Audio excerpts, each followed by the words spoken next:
Voilà, shalom, chers frères et sœurs, soyez abondamment bénis. Voilà, que la grâce de notre Dieu soit avec vous tous. J'espère que tout le monde se porte bien et que tous nos frères et sœurs à travers le monde entier qui nous suivent sur les réseaux sociaux et même ceux aussi qui participent à nos cultes, à nos études bibliques. Voilà, j'espère que vous vous portez tous bien. Voilà, donc aujourd'hui, avant que vous ne regardiez un résumé du culte du dimanche passé, voilà, je voulais vous exhorter, voilà, parce que c'est juste une petite introduction que je veux faire au travers de, voilà, une petite introduction, voilà, avant que vous n'écoutiez un peu un résumé du culte, puisque le dimanche passé, on a eu notre culte, mais j'ai essayé de regrouper un peu, de prendre quelques extraits, quelques séquences, voilà, où nous avons répondu à la question d'une sœur que je juge quand même, c'était une question très importante, même si on a déjà fait des vidéos là-dessus, puisque nous sommes en train de faire une étude, voilà, de tout le Nouveau Testament. Et actuellement, nous sommes en train de faire une étude chapitre par chapitre du livre de Matthieu. Donc, lorsque nous sommes arrivés sur le chapitre 15, donc elle a posé une question, puisqu'on a vu le chapitre 5, elle a posé une question sur le chapitre 5 concernant le divorce. Donc, elle a demandé, est-ce que on peut divorcer, ou bien qu'en est-il lorsque on a un partenaire, un mari qui est violent, qui bat sa femme, voilà, même s'il n'y a pas eu d'infidélité, voilà, comment est-ce que on fait ça? Est-ce qu'on peut se séparer ou bien on doit continuer à vivre avec son mari violent? Voilà, donc c'était quand même une question importante, donc j'ai répondu à cette question. Donc vous allez suivre ma réponse tout à l'heure. Et puis, j'ai aussi mis quelques extraits, voilà, de notre moment, un petit extrait de notre moment d'adoration, voilà, par rapport à un chant où nous avons loué le Seigneur. Et la dernière partie que vous allez suivre, c'est concernant la Sainte Seine. Voilà, nous avons pratiqué notre Sainte Seine le dimanche passé. Nous avons eu notre Sainte Seine, puisque dans l'Église Vérité Biblique, nous célébrons notre Sainte Seine tous les derniers dimanches du mois. Voilà. Et comme le dernier dimanche du mois de février, on n'a pas pu le faire, donc on l'a fait, voilà, le premier dimanche du mois de mars. Voilà. Donc, j'ai essayé, avant qu'on ne commence, voilà, à partager la Sainte Seine, j'ai donné une exhortation sur la Sainte Seine qui est très importante. Parce que malheureusement, beaucoup de chrétiens sont trompés. Ils entendent beaucoup de choses. Ils sont souvent même dans la confusion. Voilà, puisque même dans l'église, dans notre groupe WhatsApp, quand on a parlé de la Sainte Seine, il y a beaucoup de personnes qui étaient un peu confuses. Voilà, donc on a essayé d'expliquer les choses à la lumière des Écritures. La Sainte Seine, ou ce qu'on appelle généralement le repas du Seigneur, le pain et le vin que nous prenons, ce n'est pas une invention des hommes. C'est un ordre du maître, c'est une recommandation du maître, c'est une exigence du maître. Non seulement le maître a donné l'ordre, les apôtres l'ont pratiqué et les apôtres l'ont enseigné. Voilà, donc on a pris quelques passages pour expliquer les choses, le pourquoi et des exemples concrets dans la Bible où on voit les apôtres enseigner et eux-mêmes pratiquer la Sainte Seine, rompre le pain. C'est très important. Donc, pour vous dire que, chers frères et sœurs, faisons beaucoup attention. Il y a trop de confusion dans l'Église aujourd'hui, surtout sur les réseaux sociaux. Voilà, parce qu'il y a des gens qui se lèvent, qui veulent enseigner. Voilà. Ils se lèvent, ils viennent souvent dire des choses sans prendre le temps de vraiment bien prier, de vraiment consulter Dieu. Et ils troublent la foi et la compréhension Des chrétiens qui souvent sont sincères. Voilà. Vous savez, l'enseignement de la parole de Dieu est quelque chose de très, très, très, très dangereux. C'est pour cela que la Bible nous dit, voilà, et je vais lire ce passage dans Jacques chapitre 3, verset 1. Mes frères, qu'il n'y ait pas parmi vous un grand nombre de personnes qui se mettent à enseigner. Écoutez cette phrase, qu'il n'y ait pas parmi vous un grand nombre de personnes qui se mettent à enseigner. Pourquoi? Car nous serons jugés plus sévèrement. Ce n'est pas du jeu. Le ministère de l'enseignement de la parole de Dieu, ce n'est pas du jeu. Parce que par ton enseignement, tu peux égarer les gens. Par ton enseignement, tu peux conduire les gens à s'écarter de la voie du maître. C'est triste, hein? Faisons beaucoup attention. Voilà. Donc, je vous prie de suivre cette exhortation sur la Sainte Seine attentivement pour comprendre le sens réel et pourquoi le Seigneur a donné l'ordre et pourquoi nous devrons le faire. Voilà, tel que le maître l'a indiqué. C'est très important. Faisons beaucoup donc attention. Vous avez même des gens aujourd'hui qui viennent même contester le baptême et qui veulent faire croire aux chrétiens que c'est plus nécessaire de baptiser les gens.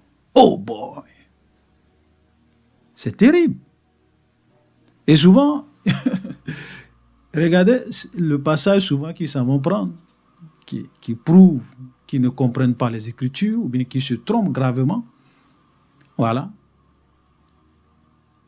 1 Corinthiens chapitre 1, le verset 17, où Paul dit « Ce n'est pas pour baptiser que Christ m'a envoyé, c'est pour annoncer l'évangile, et cela sans la sagesse du langage, afin que la croix de Christ ne soit pas rendue vaine. » Voilà des passages. Donc, ils viennent prendre ça, ils disent « Oui, c'est plus nécessaire, faites attention. » Je l'ai dit et je le répète. L'une des erreurs que beaucoup de nos frères et beaucoup de chrétiens font, et beaucoup même de pasteurs font, c'est de faire une lecture sélective de la parole de Dieu. Partielle de la parole de Dieu. Ils veulent interpréter des passages souvent de la Bible en les déconnectant de leur contexte. C'est pour cela qu'ils s'égarent et ils égarent les autres. Voilà. Parce que dans quel contexte l'apôtre Paul a dit ça? Paul n'est pas en train de dire que le baptême n'est plus nécessaire ou que nous, les chrétiens, on ne doit plus se baptiser. Ce n'est pas ce qu'il dit. Nous allons lire un peu. Excusez-moi. Parce que, vous savez, souvent, quand des gens me remontent certaines choses, je me dis, il faut que j'en parle pour rétablir la vérité, pour aider ceux qui ont des yeux pour voir et des oreilles pour entendre, pour ne pas qu'ils s'égarent et qu'ils se trompent. Alléluia. Donc, excusez-moi, je vais interpréter ce texte-là rapidement. Donc, 1 Corinthiens, chapitre 1. Regardez, vous pourrez lire tout le chapitre, parce que c'est très important, comme je le dis toujours, de lire un texte. Parce que j'ai dit que la subdivision de la Bible en chapitres et en versets, c'est nous les hommes qui avons fait ça pour nous retrouver dans le texte. Sinon, avant, c'était des rouleaux. Voilà. Quand les gens écrivaient là, c'est un peu comme des lettres. Voilà. Donc, Paul n'a pas dit 1 Corinthiens chapitre 1, verset 1, et puis il écrit, verset 2, et puis il écrit, verset 3, et puis il écrit. Non, ce sont des rouleaux. C'est une lettre qu'il envoie. Donc, pour comprendre, il faut commencer à lire de la première phrase jusqu'à la dernière phrase. OK? C'est pour cela qu'il est très important. C'est vrai qu'on peut citer des versets, mais quand toi, tu viens enseigner sur un verset, prends le temps au préalable d'avoir compris le verset dans son contexte pour bien l'interpréter et ne pas falsifier les choses. Alléluia. Voilà. Donc, regardez ce que Paul dit. Il dit, Christ est-il divisé? Paul a-t-il été crucifié pour vous? Ou est-ce au nom de Paul que vous avez été baptisés? Voilà, puisque parmi les chrétiens, il y avait il y avait souvent des divisions. OK? Il y avait des disputes. Voilà. Donc, celui-là disait, moi je suis de Paul. L'autre dit, moi je suis d'Apollos. L'autre dit, moi je suis de Céphas. D'autres disent, moi je suis de Christ. Donc, c'est là que Paul écrit, dit, mais pourquoi toutes ces divisions au milieu de vous? Hein? Est-ce que Christ est divisé? Est-ce que c'est moi, Paul? Est-ce que c'est moi? C'est moi qui a été crucifié pour vous? Paul a-t-il été crucifié pour vous? Ou bien c'est est-ce en mon nom que vous avez été baptisé? La réponse, bien sûr, c'est non. Et il dit, je rends grâce à Dieu de ce que je n'ai baptisé aucun de vous, excepté Crispus et Gaius. Donc Paul dit, pour ne même pas que quelqu'un, ou bien pour ne même pas que vous venez dire que c'est en mon nom que vous avez été baptisé là. J'aimerais vous dire que moi, parmi vous tous là, la grande majorité que vous êtes là, j'ai baptisé Crispus, j'ai baptisé Gaius. Voilà. Et il dit au verset 15, afin que personne ne dise que vous avez été baptisé à mon nom. Donc, c'est même pas la peine de venir dire, oui, moi j'ai été baptisé au nom de Paul, pour dire que non, je suis de Paul, j'ai été baptisé au nom. Non, c'est pas à mon nom que vous avez été baptisé. J'ai baptisé 2 personnes, Crispus et Gaius. Et à la suite, il dit, j'ai aussi baptisé la famille, voilà, la famille de Stéphanas. Du reste, je ne sache pas que j'ai baptisé quelques autres personnes. Voilà ce que Paul est en train de dire.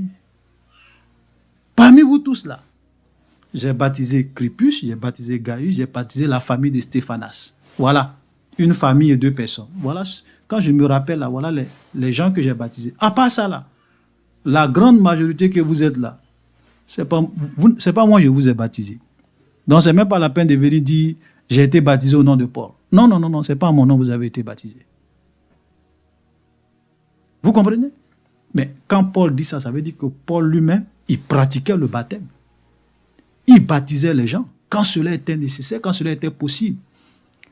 Maintenant, quand il dit que ce n'est pas pour baptiser que Christ m'a envoyé, il n'est pas en train de dire que le baptême n'est plus en vigueur, ou bien on ne doit plus baptiser les gens, ou bien que les chrétiens ne doivent plus se baptiser. C'est pas ce que Paul est en train de dire. Il est en train de faire comprendre que quand il est venu, ce qui lui préoccupait premièrement, c'était d'abord d'annoncer l'évangile. Et ça, c'est normal. Parce qu'avant que les gens ne soient baptisés, tu leur annonces d'abord l'évangile. C'est ta première préoccupation. Qu'ils se convertissent, qu'ils donnent leur cœur à Jésus, qu'ils se repentent, qu'ils viennent à Dieu de tout leur cœur. Voici ce qui est essentiel et important, primordial, premièrement, d'abord. Et une fois qu'ils sont convertis et qu'ils ont compris les choses, le baptême, là, ça peut venir après, quand c'est possible. Voilà ce que Paul est en train de dire. Alléluia.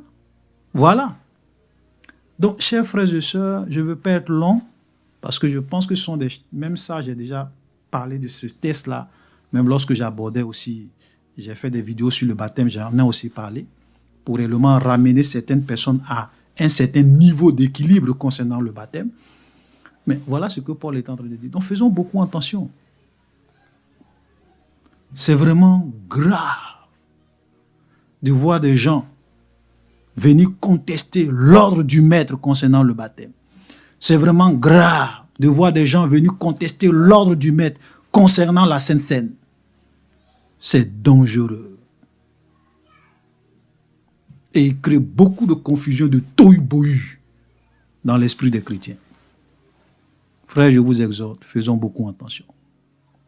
N'allez pas écouter n'importe qui, n'allez pas écouter n'importe quoi. Même moi-même qui suis là, votre frère dans le Seigneur, je n'écoute pas n'importe qui.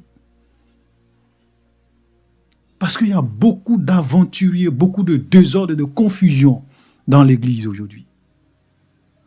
Celui-là se lève, il est docteur. Celui-là se lève, il est prophète. Celui-là se lève, il est ceci. Faites attention. Faites attention. Alléluia. Donc, shalom. Je vais vous laisser écouter quelques extraits de notre culte du dimanche passé. Voilà. Que le Seigneur vous bénisse. Et à la prochaine. Malheureusement, voilà, le temps ne me permettra pas de continuer avec notre étude biblique. Donc, pour l'étude biblique, on le fera le samedi sur-prochain. Pas ce samedi-là, mais le samedi sur-prochain. Voilà. Donc, soyez bénis. Et puis aussi pour la publication de notre étude biblique du samedi passé. Voilà, je vais peut-être le publier soit le vendredi ou le samedi parce que je n'ai pas encore commencé à faire le montage. Voilà, je m'excuse puisque j'avais dit que j'allais publier soit le mardi, soit le mercredi, mais je n'ai même pas encore commencé le montage. Voilà, donc soyez bénis et à la prochaine. Merci, Seigneur. Je vais demander à quelqu'un de prier pour tous ces sujets qui sont montés vers le Seigneur.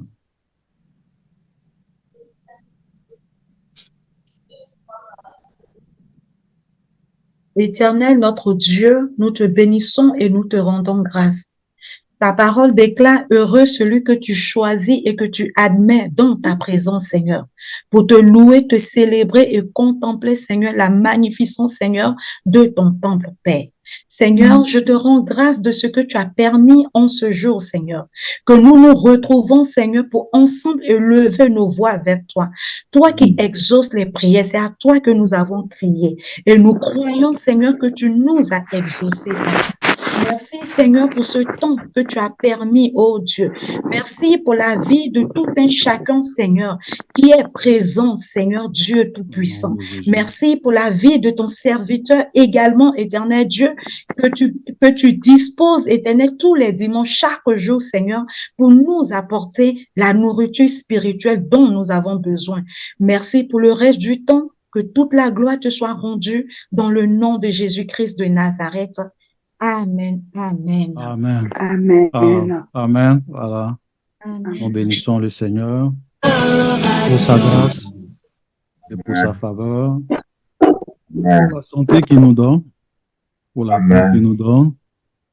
C'est toujours une grâce d'avoir la vie, d'avoir la santé. C'est le Seigneur qui nous donne la vie et nous voulons bénir son nom. Voilà. Alléluia. Merci Jésus. Bénissons son Saint-Nom. Alléluia. Il y a d'autres qui avaient prévu avoir la vie, mais n'ont pas pu avoir la vie. Donc, si le Seigneur nous donne la vie, c'est l'occasion Toute la gloire nous de lui revient. être reconnaissant. Amen. Alléluia. Amen. Voilà, Amen. donc on a fini notre moment, comme cela avait été fait la dernière fois. On va prendre quelques questions sur le message du dimanche passé, puisque souvent pendant le culte, on n'a pas le temps de prendre toutes les questions. Donc, puis pour ne pas que le culte aussi soit trop long, donc on est obligé souvent d'interrompre. Voilà, donc j'ai décidé que 30 minutes ou bien 20 minutes avant le culte, on va laisser, après notre moment de prière, on laisse la parole à nos frères qui ont des questions, qui ont des préoccupations sur le message du dimanche passé. Voilà, puisque nous sommes en train de faire une étude pratiquement verset par verset, bon, pour ne pas dire livre par livre de tout le Nouveau Testament. Voilà, donc si vous avez des questions sur le message passé. Donc le message passé, c'était sur Matthieu chapitre 5. Voilà, donc est-ce que vous avez des questions? Oui, la sœur Caroline a une question. Voilà, on va laisser la sœur Caroline. Shalom, shalom à tous. J'avais une question par rapport au divorce. Ouais. J'ai bien compris que la seule raison valable aux yeux de notre Père de divorcer est l'infidélité. C'est bien cela. C'est ça. Mais alors, ma question était comment faire quand la femme ou l'homme, peu importe, est très, très maltraitant, invivable, mais vraiment maltraitant, je parle de violence, qu'elle soit physique ou verbale, mais qu'il n'a pas été infidèle. Il n'y a eu aucune infidélité. Comment faire? Comment agir pour être en accord avec le Seigneur? Ok. Bon, je vais fermer le micro pour ne pas qu'il y ait des interférences. Si vous voulez parler, vous levez la main. Ok, donc, merci à la question de notre sœur. C'est une très belle question, une très belle préoccupation. Voilà, parce que Souvent, il y a des gens qui battent leurs femmes et je pense que il y a des femmes même qui sont mortes de violences conjugales. Voilà. Et je crois il y a quelques années même de cela, il y avait une chantre au Nigeria qui avait été battue par son mari, qui a fini par succomber et elle est morte à cause de violences conjugales. Et ce qui est vraiment étonnant, c'est que son mari était un soi-disant pasteur dans une église. Donc, il y a beaucoup de choses qui se passent souvent dans les foyers et il faut quand même qu'on puisse vraiment souvent parler et dire la vérité pour que les gens puissent savoir comment s'orienter. Voilà. Alors, lorsque nous lisons la Bible, nous voyons que le seul cas où Jésus a dit qu'on pouvait divorcer, c'est lorsqu'il y a infidélité. S'il y a infidélité, que peut-être l'autre ne veut pas se repentir, il est toujours dans sa logique, il te nargue, il fait beaucoup de choses. Bon, tu peux, si tu trouves, si tu finis, parce que souvent ça dépend aussi, surtout quand il y a des enfants, il faut beaucoup prier, il faut demander l'orientation du Seigneur. Maintenant, si tu as la conviction de te séparer de lui, Dieu te donne la possibilité de te séparer. Voilà. Donc ça, c'est ce que Jésus a dit, sauf pour cause d'infidélité. Donc celui qui répudie sa femme pour cause d'infidélité, voilà, il n'est pas en train de pécher.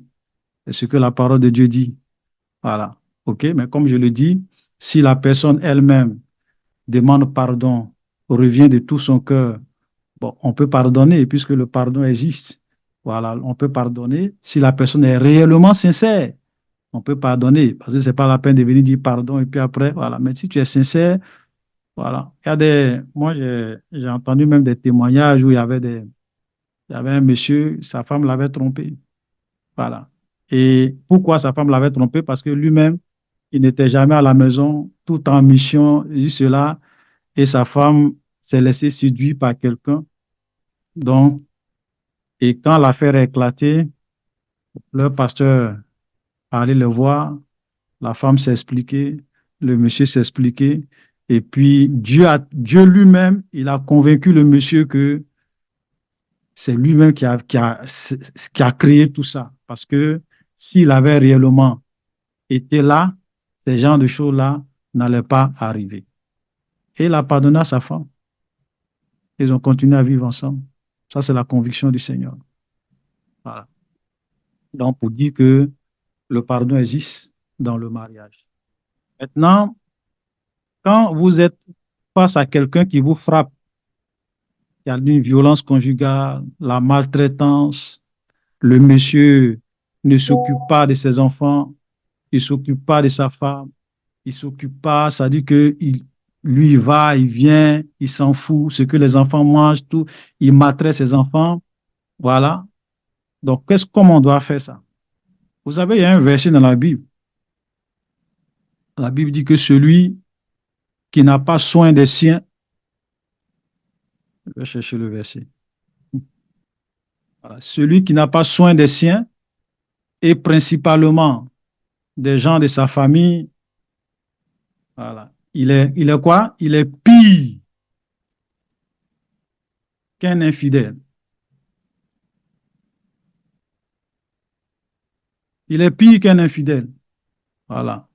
C'est 1 Timothée, chapitre 5, le verset 8. 1 Timothée, chapitre 5, verset 8. Regardez ce que le verset dit. Si quelqu'un n'a pas soin des siens, et principalement de ceux de sa famille, il a renié la foi, il est pire qu'un infidèle. Ça veut dire que même un païen est mieux que lui. La Bible est équilibrée, hein? C'est un païen. Parce qu'un chrétien, il a des manières d'agir. Il obéit à la loi du Seigneur. On comprend? Donc, un chrétien qui bat sa femme, d'abord, quand un monsieur te frappe, te frappe, te frappe, te frappe, le premier conseil que je te donne, faut quitter chez lui. Quitte la maison, faut aller chez tes parents, ou bien faut aller chez ton grand frère, ou bien chez un ami, au moins avant même de commencer même à penser, voilà, au divorce ou bien à quoi que ce soit. Surtout quand ce sont des... Toi-même, tu sais que la manière dont il te frappe là, il peut te tuer. Parce que peut-être que le gars s'en va, il est ivre, quand il arrive, il est capable de te battre. Il y a des gens même qui battent les femmes, le sang, tout ça là, mais il frappe la femme. Souvent, ses yeux, c'est son corps, des enflux, parce que le monsieur l'a vraiment frappé. Et ce n'est pas une fois, ce n'est pas deux fois, c'est chaque fois. Si tu restes là, il va te tuer. Il y a des femmes qui sont mortes comme ça. Donc, moi, j'ai dit, la première des choses là, prends tes bagages, sors de chez lui. Tu vas chez tes parents, tu vas, et puis quand tu es là-bas maintenant, si tu veux, tu peux prier le Seigneur. Pour dire, Seigneur, je fais quoi? Voilà. Parce qu'il ne faut pas rester là, il va te tuer. Il va te tuer, et puis après, il va aller se remarier. Hein. Et la première des choses, quitte. Voilà. Maintenant, tu vas peut-être chez un ami, chez un parent, chez des frères, et puis maintenant, quand tu arrives là-bas, tu peux maintenant prier. Si tu pries, parce que quand tu es en train de prier, et surtout, vous savez pourquoi j'ai dit ça? Parce que quand tu es marié à quelqu'un, que vous avez même déjà des enfants ensemble, ça devient très compliqué. Parce que tu peux dire, bon, je vais partir, mais les enfants, leur éducation, leur avenir, il y a beaucoup de choses. C'est pour cela qu'il y a des décisions quand tu veux prendre pour bien prier. Souvent, le Seigneur peut te dire, continue à prier pour lui, il va changer. Ça, c'est la conviction que Dieu te donne. Tu peux prier et puis Dieu peut réellement. Mais tant qu'il n'a pas changé, il ne faut pas aller chez lui. Hein. Tu restes chez tes parents, tu pries pour lui jusqu'à ce qu'il change. Et souvent, Dieu fait des miracles. Maintenant, le monsieur, quand il vient, quand il change, quand il est sincère, s'il veut que vous reveniez ensemble, vous repartez. On se comprend? Voilà. Maintenant, si le monsieur lui-même dit que lui ne peut pas vivre sans toi, il faut être là, et puis en même temps, il te frappe, toi, tu dis non, tant que tu continueras à me frapper, moi, je ne retourne pas. Il dit, bon, si c'est comme cela, on va se séparer. Ça, c'est lui-même qui décide. Hein. Qu'est-ce que la Bible dit? La Bible dit, si un païen veut se séparer de toi qui es un chrétien, qu'il se sépare. Dieu nous appelle à vivre en paix. S'il lui dit que lui, comme tu as quitté le foyer, lui, il demande le divorce, il veut se séparer de toi parce que, voilà, lui ne se retrouve, il trouve qu'il n'a rien fait. Mais qui se sépare? Donne-lui le divorce, accorde-lui le divorce. Allez-y, lire 1 Corinthiens chapitre 7. Hein. Parce que la Bible dit que si tu vis avec un païen, peut-être que vous vous êtes mariés, vous deux, vous étiez païens, et puis après, l'un d'entre vous s'est converti, bon, donc ça devient le mariage entre un païen. Voilà, on n'est pas en train de dire qu'un chrétien doit aller marier un païen ou bien une païenne, c'est pas ce que la Bible dit. Hein. Mais peut-être que vous deux, vous êtes mariés, vous étiez, voilà, après il y a un qui s'est converti, donc ça devient le mariage d'un païen et d'une chrétienne. Si le païen veut vivre avec toi, la Bible dit, tu restes avec lui. Si le païen veut vivre avec la croyante, ou bien si la païenne veut vivre avec le croyant, vous vivez ensemble. Voilà. Il n'y a pas de problème. Le chrétien, lui, c'est un homme de paix, je ne sais pas. Voilà, c'est ta femme, vous vous êtes connus dans le monde, vous vous êtes mariés.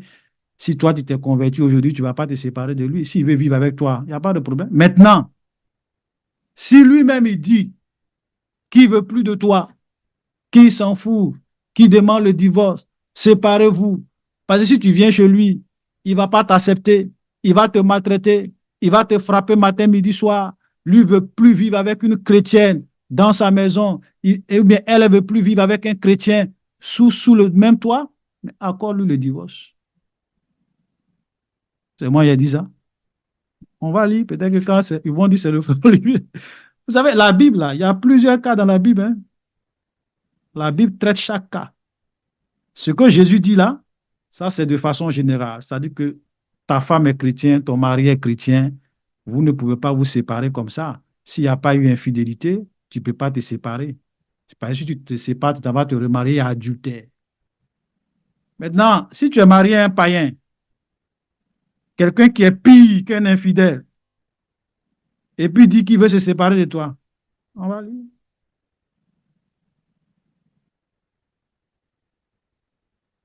Regardez 1 Corinthiens chapitre 7. On va commencer à lire à partir du verset 13. 1 Corinthiens chapitre 7, verset 13. Si une femme a un mari non croyant, donc ça c'est une femme, son mari là, il n'est pas croyant. Puisque quand l'évangile a commencé, il y avait déjà des gens qui étaient déjà en couple. Donc souvent c'est soit le monsieur qui se convertissait ou bien la femme qui se convertissait. Donc les gens ont demandé à l'apôtre Paul, mais on fait comment dans ce genre de cas? Mon mari n'est pas un croyant. Je me sépare de lui ou bien je ne me sépare pas de lui. Donc Paul écrit pour répondre à leurs questions. Il a dit, si une femme a un mari non croyant et qu'il consent à habiter avec elle, qu'elle ne répudie point son mari. Donc tu as un mari qui n'est pas croyant. Lui n'est pas chrétien. Mais il veut vivre avec toi. Il dit si tu es chrétienne, il n'y a pas de problème. Tu es ma femme, on a des enfants ensemble, je veux qu'on continue à vivre ensemble. La Bible dit qu'elle ne répudie point, qu'elle ne divorce pas, qu'elle ne se sépare pas. Tu vis avec lui. Gloire à Dieu. Peut-être même qu'il va se convertir après. Voilà. Et il dit, car le mari non croyant est sanctifié par la femme et la femme non croyante est sanctifiée par le mari. Autrement, vos enfants seraient impurs, tandis que maintenant ils sont purs. Vous voyez comment Dieu est bon. C'est-à-dire que toi, simplement parce que toi, tu es chrétienne, même Dieu protège ton mari, il protège tes enfants. À cause de toi, ce n'est pas à cause de ton mari, hein, c'est à cause de toi. Voilà. J'ai une fois vu un témoignage comme ça de quelqu'un qui avait, j'avais écouté ça il y a un peu longtemps. C'était des occultistes. Il y avait une femme qui priait. Bon, cette femme-là, ils disent que quand la femme prie comme ça, tous leurs plans dans le quartier, ils n'arrivent pas à envoûter les gens. Ils ne savaient pas comment ils allaient faire parce que la femme, elle avait une vie de prière. Donc, ils ont cherché à la détruire. Mais ce qu'ils remarquent, c'est que quand ils viennent chez la femme, sur le plan spirituel, ils voient qu'il y a le feu partout. Sa maison, sa cuisine, sa vie. Ils ne savent pas. Ils disent, bon, comme son mari n'est pas converti, là, on va voir. Mais ce qui est bizarre, c'est que même lorsqu'ils veulent s'en prendre à son mari qui est non converti, son mari qui est non converti, il y a le feu autour de lui à cause de la vie de sa femme. Même Dieu protège son mari. Il faut partir. Voilà. Vous comprenez? C'est de ça que Paul est en train de parler. C'est une réalité.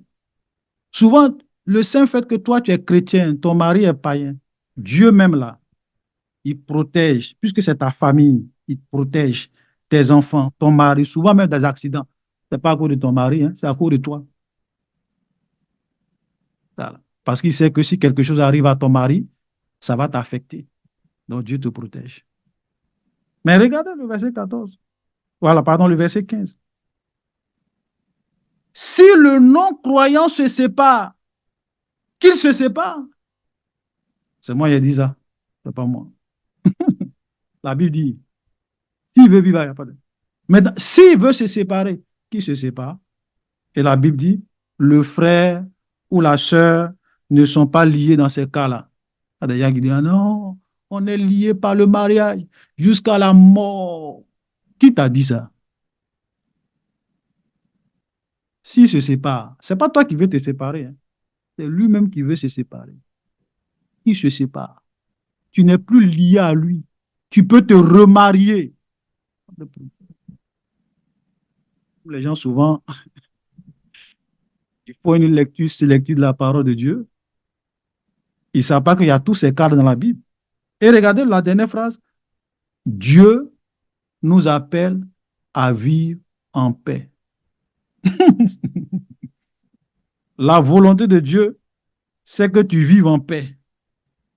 C'est pas que quelqu'un te frappe matin, midi, soir, te frappe matin, midi, soir au point de te tuer un jour. Mariage là, c'est pas forcé. Voilà. Voilà ce que je peux te dire, ma soeur. Ça va? Ok. Dernière question. Merci. Il nous reste 5 minutes. La soeur Ngoran. Puis on va passer au cul. Oui, shalom à tous. Excusez, bon, le temps est déjà passé, je ne sais pas si on pourra, mais ça va dans le même sens que ce que notre bien-aimé vient de poser comme question. Parce que j'ai une fois écouté un serviteur de Dieu qui disait que, effectivement, la Bible dit que une femme, un mari, voilà, si en cas d'infidélité, on peut divorcer, mais la femme ou l'homme est tenu de rester sans se remarier. Donc, effectivement, la Bible parle d'infidélité. S'il y a eu infidélité, tu peux décider peut-être de ne pas pardonner tout et tout, mais tu dois rester sans te marier tant que la personne est en vie. Faux. Bon, je Ça, sais pas. faux. Amen. Ça, c'est faux. Parce que Amen. le cas où tu restes sans te... Et même dans le passage de Romains, Paul en parle. Parce que quand vous regardez, attendez, Romains 1 Corinthiens chapitre 7, on va lire ça. Voilà, il nous reste 4 minutes rapidement. 1 Corinthiens chapitre 7, le verset 11. Bon, je vais commencer à lire à partir du verset 10. À ceux qui sont mariés, j'ordonne, non pas moi, mais le Seigneur, que la femme ne se sépare point de son mari. Si elle est séparée, qu'elle demeure sans se marier, ou qu'elle se réconcilie avec son mari, et que le mari ne répudie point sa femme. C'est le même chapitre. Hein. Mais quand tu viens au verset 15, il dit si le païen veut se séparer, qu'il se sépare, le frère ou la sœur ne sont pas liés dans ces cas-là, Dieu nous appelle. Mais est-ce que Paul se contredit? Il ne se contredit pas, parce qu'il y a des cas. Dans quel cas, lorsque tu te sépares de ton mari, tu ne peux plus te remarier? Il n'y a pas eu infidélité. Toi, tu te lèves, tu dis non, ce monsieur-là, il me manque de respect. Donc, ou bien cette femme-là, elle me manque de respect. Je la divorce. Ok, tu peux la divorcer, il n'y a pas de problème. Ce n'est pas le divorce qui est un problème. Mais toi, tu ne vas jamais te remarier. La seule solution pour toi, c'est que tu ailles te réconcilier avec ta femme. Ou bien, si tu te sépares, tu ne te maries pas. Parce qu'il n'y a pas eu infidélité. C'est toi qui t'es levé un bon matin. Tu dis tu te sépares de lui. Et puis, ce n'est pas pour dire que c'est un non-croyant qui dit que non, lui, il veut se séparer de toi. Ce n'est pas ce qu'il a dit. Lui n'a pas dit qu'il veut se séparer. Toi-même, tu dis que tu veux te séparer de lui. Mais tu restes comme ça, tu ne te maries pas. Voilà de quoi la Bible parle. Sinon, si c'est que l'apôtre Paul se contredit, si tu dis que celui qui se sépare, il ne peut pas se marier, c'est qu'ils sont encore liés. Mais pourquoi tu dis qu'ils ne sont plus liés? C'est pour cela que ouais, la Bible ne se contredit pas. Maintenant, comme les gens souvent ne lisent pas sérieusement la Bible, ils confondent tout. Voilà, ils confondent tout. Voilà. Souvent même cette histoire de divorce-là, tu vas voir des gens qui vont dire, ah, on divorce. Il y a des gens même qui vont te dire, on ne peut même pas divorcer. Même si ton mari t'est infidèle, même si ta femme t'est infidèle, tu ne peux pas divorcer. Vous savez, eux là, ils sont en train de dire que Jésus s'est trompé. Jésus n'est pas spirituel. Non. C'est pour cela que les gens souffrent dans leur foyer. Il y a des gens qui meurent. Toi, tu vas rester là, tu vas mourir, il va te tuer. Le monsieur te frappe tous les jours. Tes yeux sont... Toi-même, tu sais qu'un jour, tu peux mourir. Tu sais qu'un jour, tu peux mourir. Il te frappe, il dit, prends tes bagages, sors de chez moi, je ne veux pas te voir. Il te frappe, frappe, frappe. Souvent, même le sang est partout. Toi-même, tu prends de l'eau, tu vas mourir là. C'est ce qui s'est passé au Nigeria. Cette femme-là, son mari l'a frappée, elle est morte. C'est après que les gens ont compris que, ah, voilà ce qui se passait dans son foyer. Maintenant, tu es mort là. À qui la faute? Parce que souvent, on veut se croire plus spirituel que Jésus. Moi, j'ai dit aux femmes, si un mari te frappe à mort, même si tu ne veux pas divorcer, faut aller chez tes parents. Tu vas rester là, tu vas mourir. Tu vas rester là, il va te tuer. Eh bien,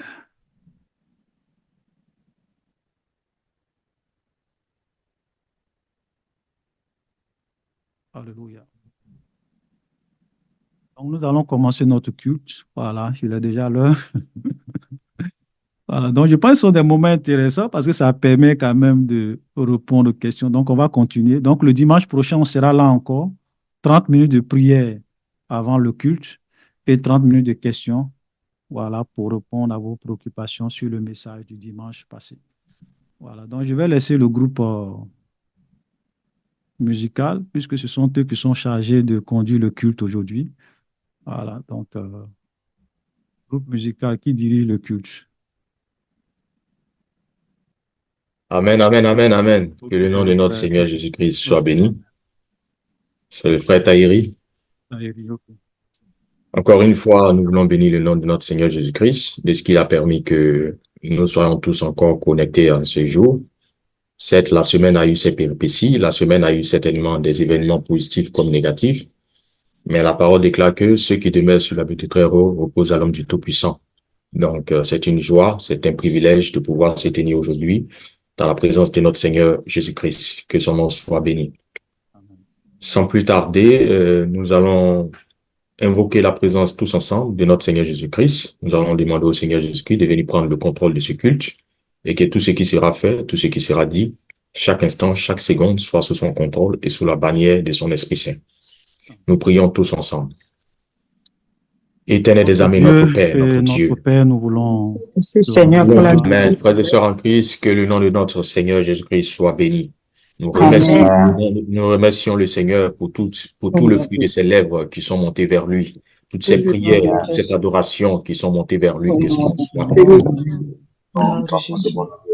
Nous allons, c'est vrai que nous l'avons jamais fait, mais de façon convenue. Je vais laisser notre frère Olivier nous entretenir par rapport à la Sainte Seine. Certainement, aujourd'hui, nous avons un moment de Sainte Seine à partager tous ensemble. Il va nous donner les différentes directives afin que celle-ci se fasse conformément à la parole de Dieu. Je laisse la parole à notre frère Olivier. Amen. Alors, merci à notre frère. Avant de passer à la Sainte Seine, on va, dans un esprit de recueillement, on va penser aux paroles de ce chant qui dit qu'il y a la puissance dans le nom de Jésus. Amen. On peut fermer les micros, on écoute le chant dans le recueillement.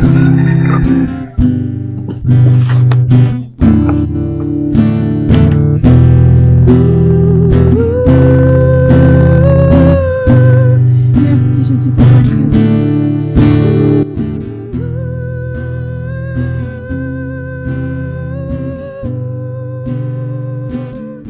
Pour la puissance de ton nom.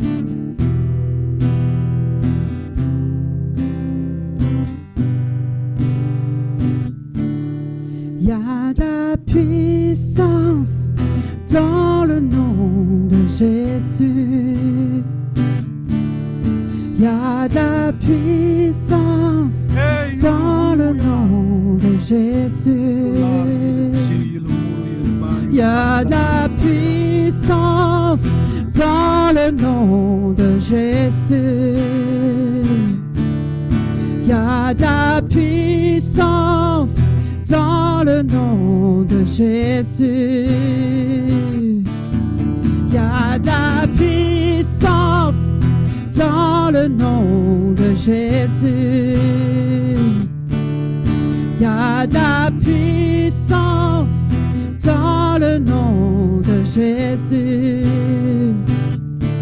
Pour briser les chaînes, pour briser les chaînes, pour briser les chaînes, pour briser les chaînes, pour briser les chaînes, pour briser les chaînes. Ce n'est pas de la magie. Ce n'est pas une formule toute faite. Il y a de la puissance dans le nom de Jésus. Mais crois-le. Prenez Jésus.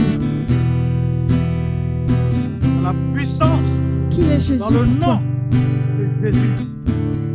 There is power in the name of Jesus. There is power in the name of Jesus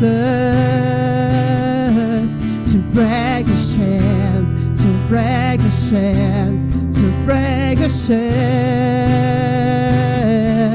to break the chains, to break the chains, to break the chains.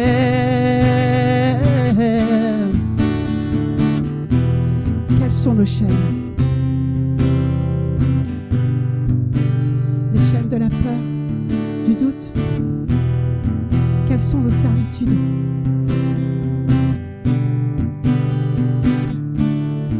Les dettes, la maladie.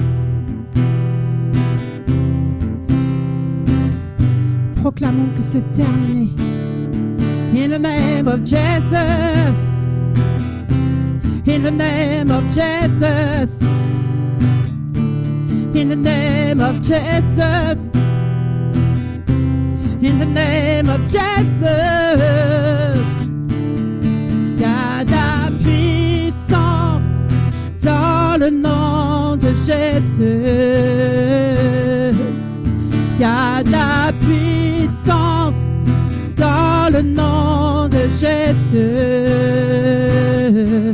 To break the chains, crois-le, to break the chains, believe it, break the chains, to break the chains, to break the chains, to break the chains.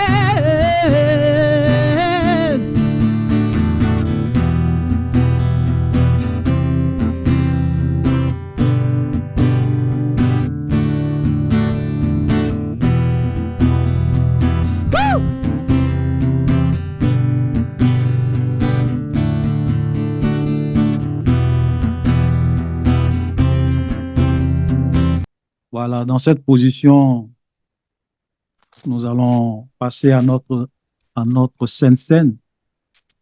Et avant de partager ensemble la Sainte Seine, je voulais essayer de expliquer un certain nombre de choses parce que souvent, quand on parle de Sainte Seine, peut-être que tout le monde ne sait pas ce que c'est.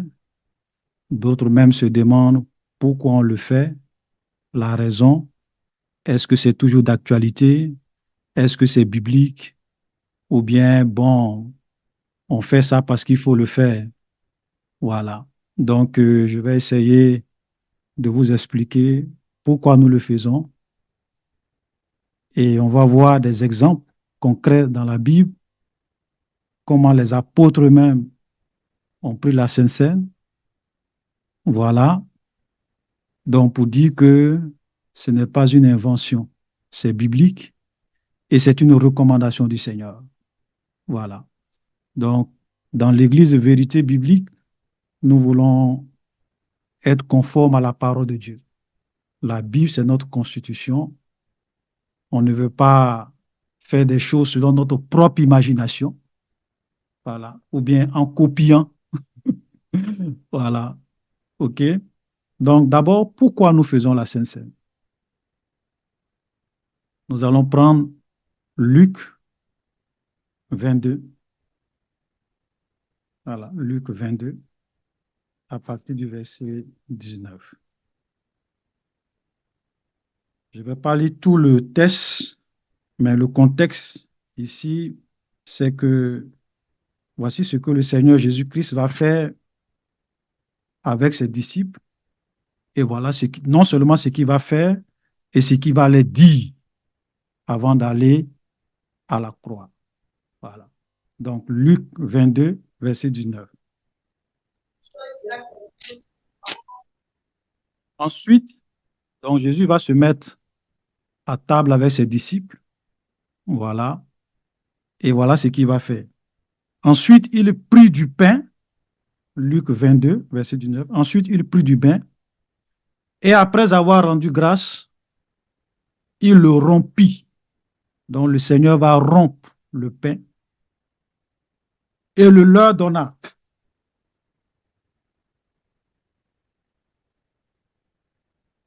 Excusez-moi.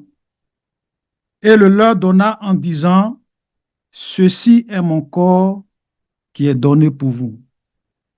Faites ceci en mémoire de moi. Écoutez ce que Jésus dit.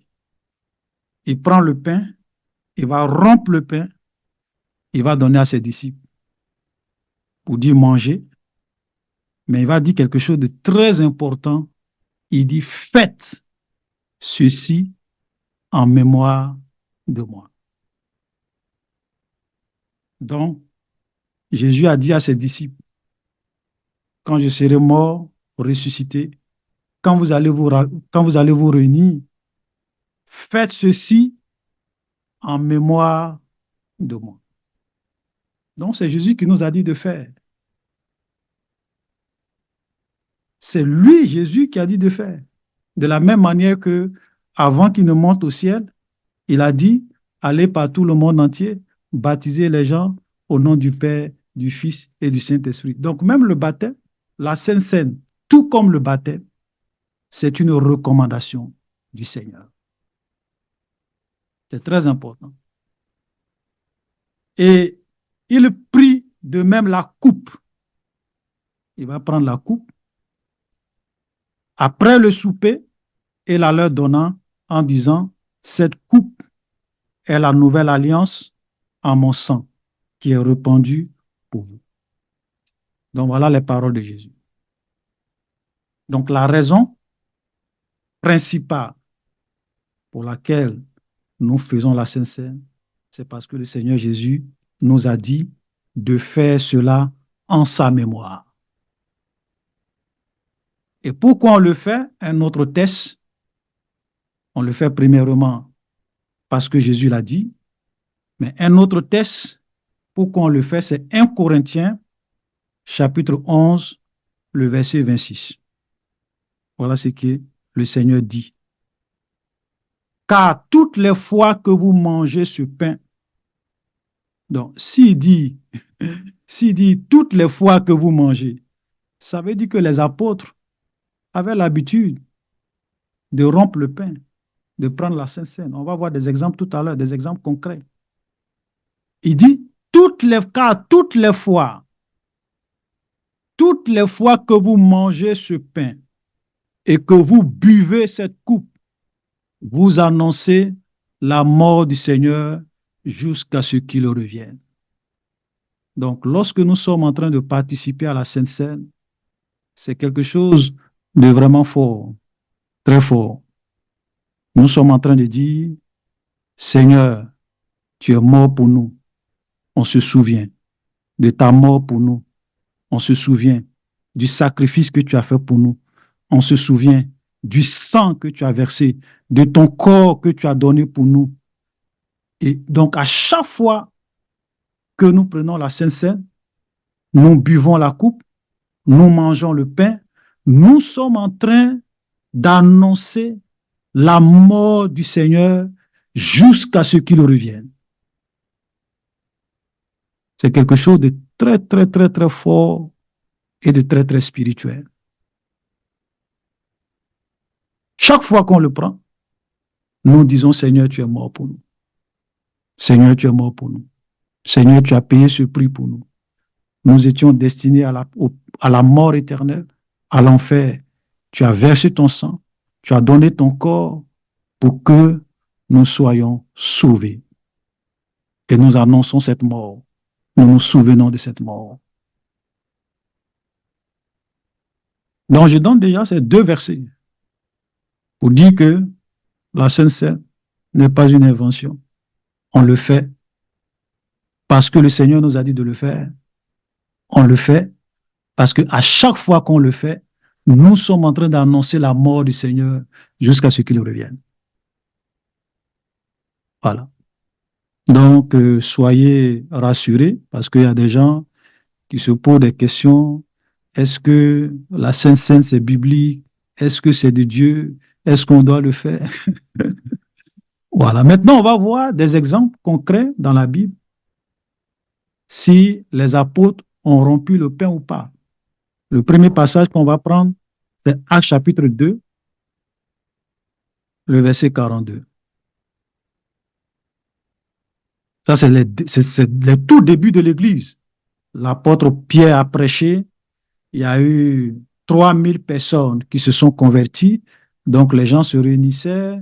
Voilà. Mais regardez, je peux même commencer à lire à partir du verset 41, à chapitre 2, le verset 41 à 42.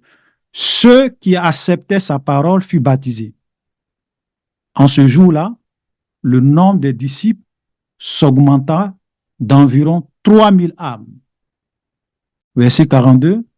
Ils persévéraient dans l'enseignement des apôtres, dans la communion fraternelle, et la Bible dit, dans la fraction du pain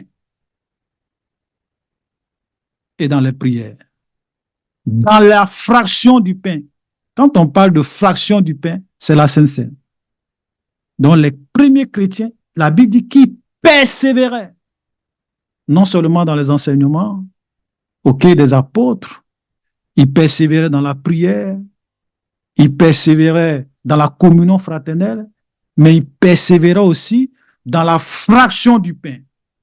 Ça veut dire que très souvent, quand ils se réunissaient, ils prenaient le pain et le vin en souvenir de la mort du Seigneur, comme Jésus l'a recommandé à ses disciples.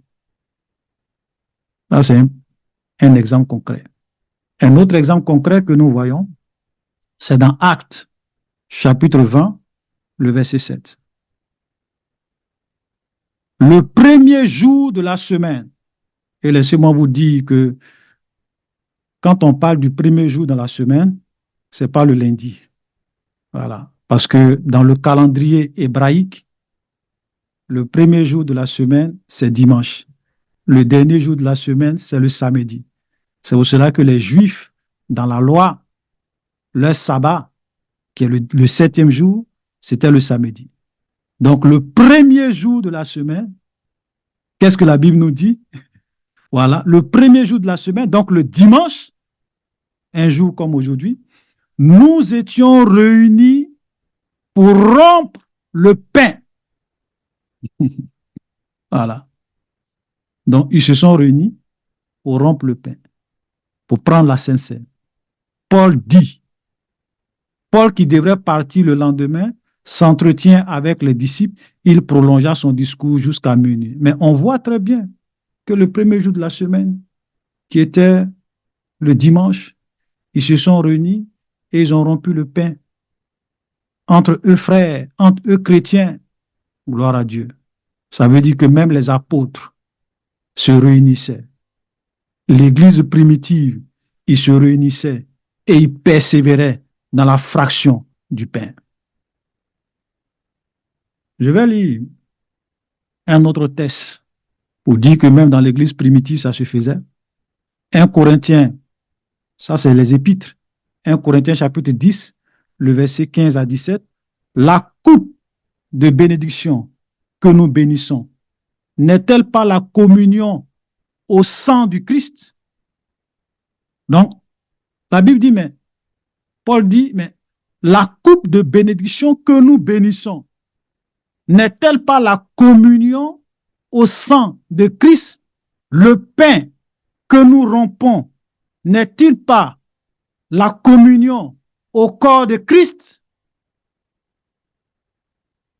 Donc, ça veut dire que les gens, quand on dit que les gens rompaient le pain, c'était la communion au corps de Christ. Donc, le pain qu'ils prenaient. La coupe qu'ils bénissaient, c'était la communion au sang de Christ.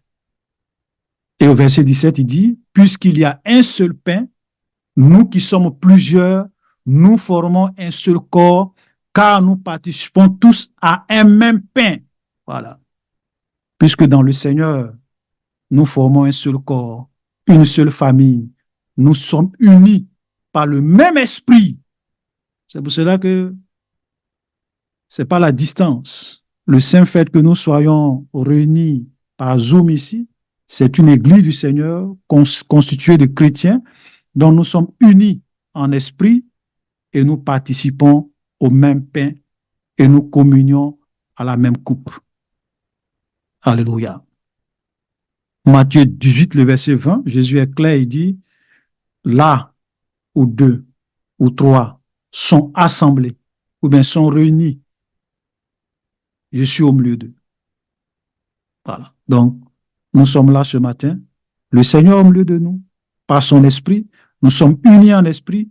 Nous sommes plus de 2, nous sommes plus de 3. Le Seigneur au milieu de nous. Et nous pouvons, en toute simplicité de cœur, prendre la Sainte Seine, obéir à la recommandation du Seigneur. Alléluia. Vous savez, en tant que des chrétiens, nous devrons être dans la joie lorsque nous sommes en train d'obéir au Seigneur. On ne doit pas avoir peur. Il y a des chrétiens qui ont peur de la Sainte Seine.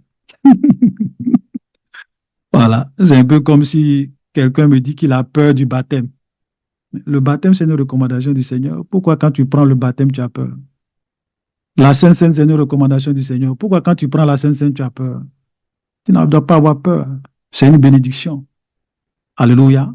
Maintenant, je vais lire un dernier texte pour expliquer dans quelle disposition de cœur nous devons prendre la Sainte Seine. Voilà. On va aller un peu vite. 1 Corinthiens, chapitre 11.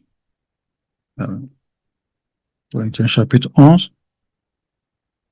À partir du verset 23, ça c'est Paul qui parle sous l'inspiration du Seigneur. Il dit, « Car j'ai reçu du Seigneur ce que je vous ai enseigné. »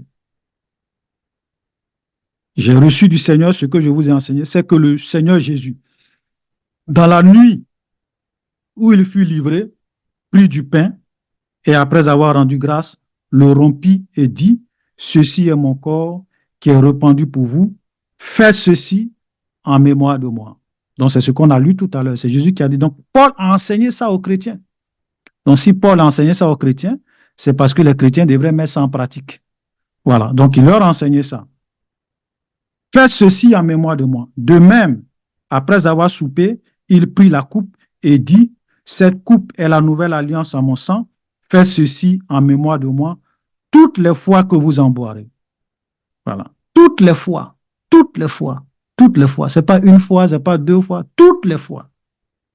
Car toutes les fois que vous mangez ce coupe et que vous buvez, toutes les fois que vous mangez ce pain et que vous buvez cette coupe, vous annoncez la mort du Seigneur jusqu'à ce qu'il vienne.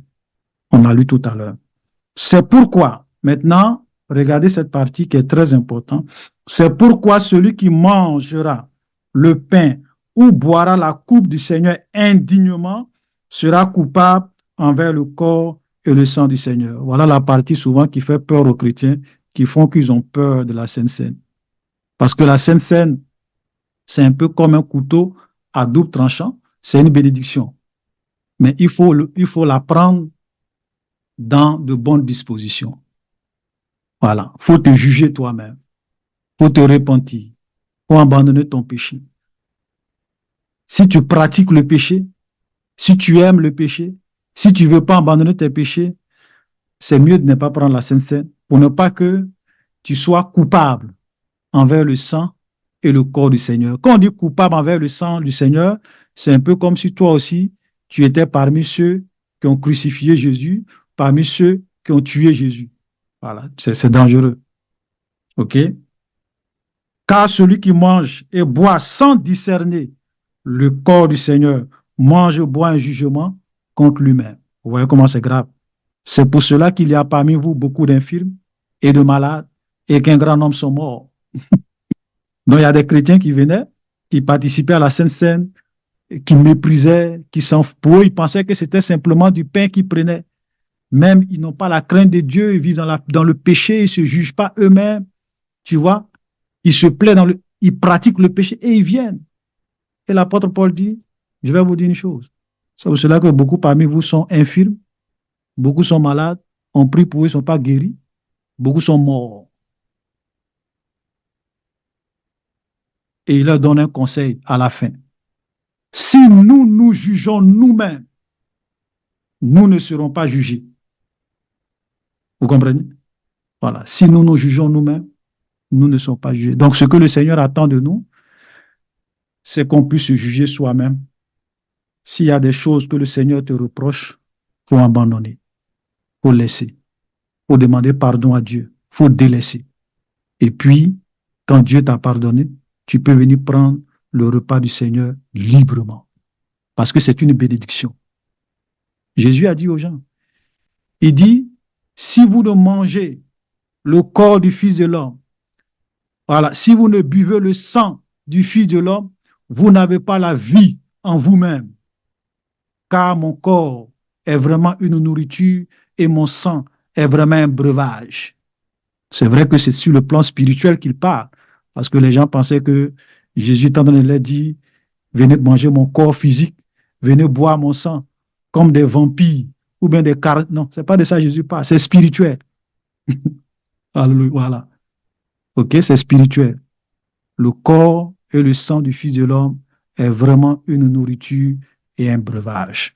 Et le Seigneur nous invite ce matin, dans la simplicité, à participer à la Sainte Seine. Notre Père qui es aux cieux, que ton nom soit sanctifié,